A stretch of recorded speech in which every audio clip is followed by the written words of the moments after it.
Picture this. It's 1996. A 26-year-old from Brooklyn walks into every major record label. Universal, Sony, Atlantic. They all say the same thing. No thanks. Fast forward 23 years, that same kid sits across from luxury executives. He's selling half his champagne company for $315 million. His net worth, $1.4 billion. This isn't a fairy tale. This is strategic empire building. Here's what most people miss. Jay-Z's success wasn't just talent. Biggie had talent, Nas had talent, Tupac had talent. Jay-Z had something different, a system. A systematic approach to turn every opportunity into ownership. 1994. Selling CDs from his trunk. $5. 2019. First rapper on the Forbes Billionaire list. That's not luck, that's a blueprint. Today we're breaking down that blueprint, the exact deals, the specific numbers, the decisions that separated him from every other artist who stayed broke. Section 1. The rejection strategy. Let's start with the rejection that changed everything. 1995. Jay-Z pitches to 23 different labels, 23 rejections. But here's the twist. Each no was data. He wasn't just getting turned down. He was learning what the industry thought was sellable. Most artists quit or changed their sound. Jay-Z did the opposite, he said. If you won't buy what I'm selling, I'll sell it myself. $15,000, that's all it took. Jay-Z co-founded Rockefeller Records. The breakdown, $8,000 for studio time, $4,000 for pressing vinyl, $3,000 for marketing. Compare that to major labels. They spent $250,000 to $500,000 on new artists.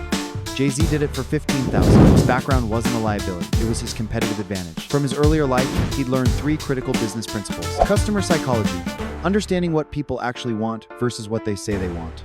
Risk management, how to assess deals and protect downside. Network leverage, building relationships that create mutual value. I'm not a businessman, I'm a businessman. Man wasn't just a clever bar.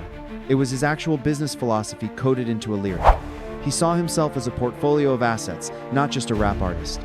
While other independent labels focused on one artist, Rockefeller was built as a platform from day one. Jay-Z, the flagship artist and creative vision. Damon Dash, business operations and deal-making. Biggs, day-to-day management and logistics. First-year results. Reasonable Doubt sold 420,000 copies independently, proving market demand without major label support. Lesson 1. When the market rejects you, don't change your product. Build your own market. Jay-Z didn't chase industry approval. He created industry disruption. Section 2. Strategic expansion. Jay-Z didn't stop at music. He used it as a launchpad. While most artists stayed in their lane, Jay-Z saw music as just one revenue stream, not the whole pie. His first major play outside of rap? Rocawear, a streetwear brand launched in 1999. It wasn't just merch, it was a business, and he scaled it hard. Initial investment, $50,000 in startup capital. Year 1 revenue, $8 million. Peak revenue in 2006, $700 million annually. Sale price in 2007, $204 million to Iconic's brand. But here's the genius. Jay-Z retained licensing deals worth $35 million over 5 years, plus royalties.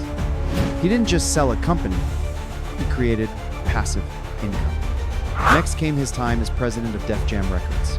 Most artists wouldn't touch an executive desk, but Jay-Z stepped up, led the label, and signed future legends like Rihanna, Kanye West, and Jeezy.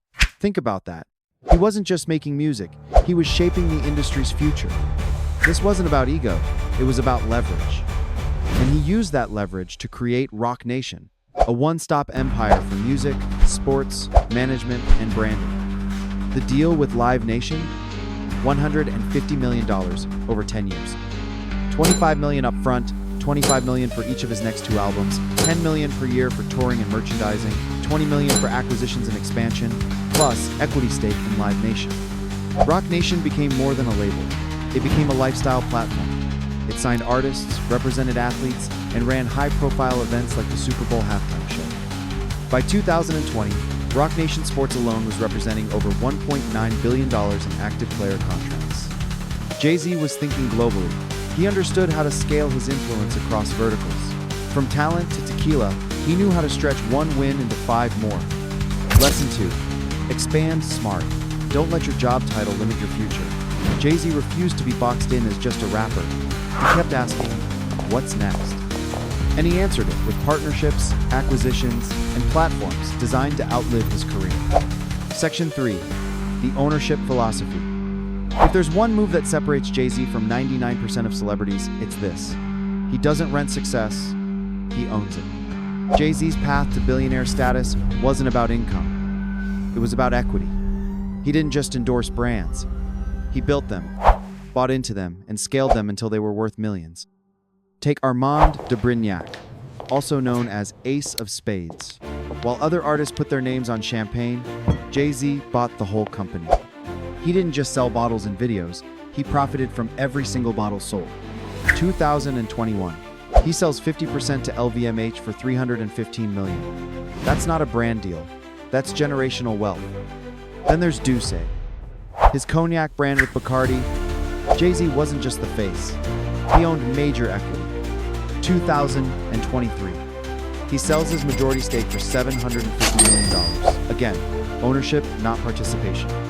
But it goes beyond liquor. He co-owned Tidal, a music streaming platform meant to give artists better revenue, splits, and more control. Jay-Z bought Tidal for $56 million in 2015. In 2021, he sold the majority stake to Square for $297 million. That's a 430% return in 6 years. He invested early in Uber, turning a few million into over $70 million. He bought and flipped real estate. He built a world-class art collection worth over $70 million. And his music catalog alone is worth over $100 million. This isn't random, it's a strategy. Lesson 3. Ownership over fame. Build assets, not just attention. Fame is fleeting, trends die fast. But ownership? That pays you forever. Jay-Z never relied on streams or ticket sales alone. He used his platform to acquire things that grow in value. Section 4. The Billionaire Blueprint. So how exactly did Jay-Z hit that billionaire milestone? Let's break it down. Because this isn't just a flex, it's a formula. Jay-Z's estimated net worth crossed $1 billion in 2019, and every piece of his portfolio reveals a clear strategy: diversify, own, and scale. Start with his music catalog, worth over $100 million. He owns his masters, which means every stream, sync license, and sample earns him long-term income.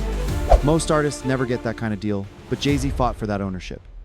Then there's real estate. Multi-million-dollar homes in Malibu, Tribeca, and Bel Air, worth over $320 million. These aren't just luxury buys. They're appreciating assets. His art collection?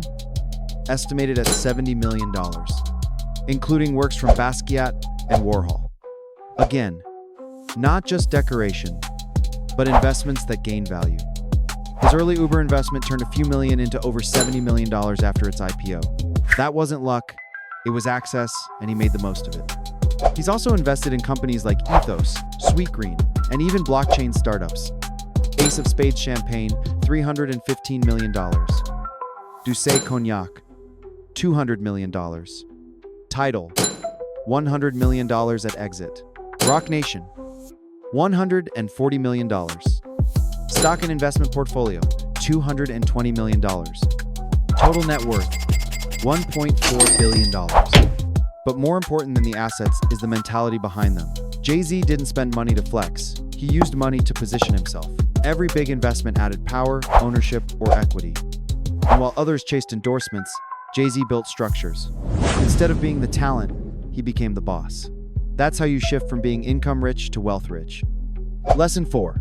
Think like an investor, not just an earner. Most people focus on income. Jay-Z focused on value creation. He asked, where can my money work harder than I can? Jay-Z's billionaire status isn't magic.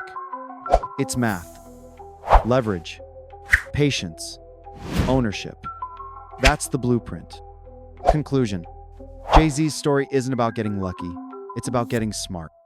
From the streets of Brooklyn to boardrooms with billionaires, every chapter of his journey was written with vision, resilience, and strategy. He didn't just break into the music industry. He broke out of it. Let's recap the 4 game-changing lessons. Build your own table. When no one gives you a shot, create your own opportunity. Don't wait for permission. Expand smart. Don't stay in one lane. Use your success as a springboard to scale into new spaces. Own everything. Fame is temporary. Equity is forever. The power is in the ownership. Think like an investor. Don't just chase money. Grow value. Make your money work for you. Jay-Z mastered these principles and built a billion-dollar empire, not because he had a head start, but because he played the game differently. And that's the point. You don't need to be a rapper, celebrity, or insider. You just need the mindset. Start where you are, use what you have, and move with intention. The system may not be built for you, but you can build something greater. His story isn't just inspiring, it's practical. It's not just about wealth, it's about legacy. The blueprint is proven, the math is simple, the only variable left is your execution.